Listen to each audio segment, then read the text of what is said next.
thiar thia mahar kan hun tong asang zela in do thu thang tram le shile apung zele ni tin san ti azual zesi chiat na rakha eng ma lo tu re alo om lo ve ring tu ta ko vel hi zong boral mai tu ni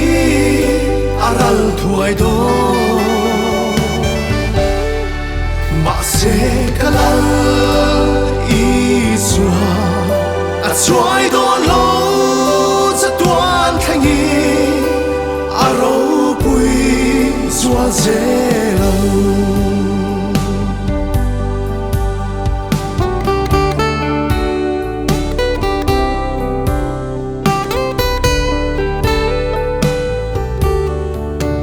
hun le ni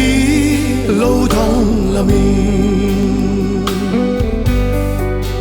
hun khirta lo theng ma se min kal san long kalal li sua a ang su mua ma cheng tu ri min shuai kayang thi na zor dan eng ma lo tu re alo om lo ve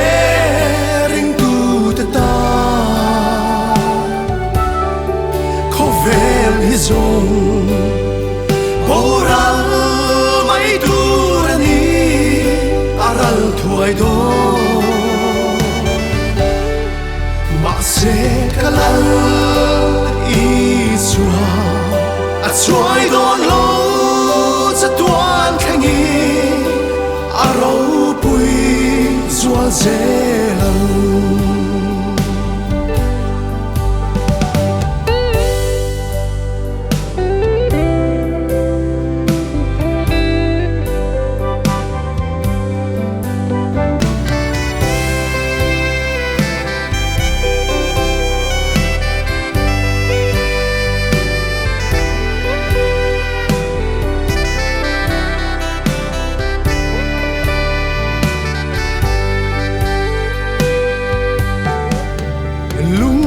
tra na ram ma hia kan cham chu a rei to lo she om tin re tuar ma ila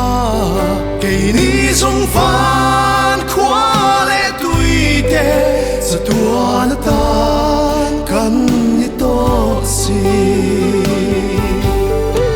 eng ma lo tu re alo om lo ve ring tu ta ko vel hi zong boral mai tu ni aral thuai do ma se kalal i sua a chuai do lo tuan khangi a ro pui zua zelang ma se kalal i sua a chuai do lo tuan khangi a ro pui zua zelang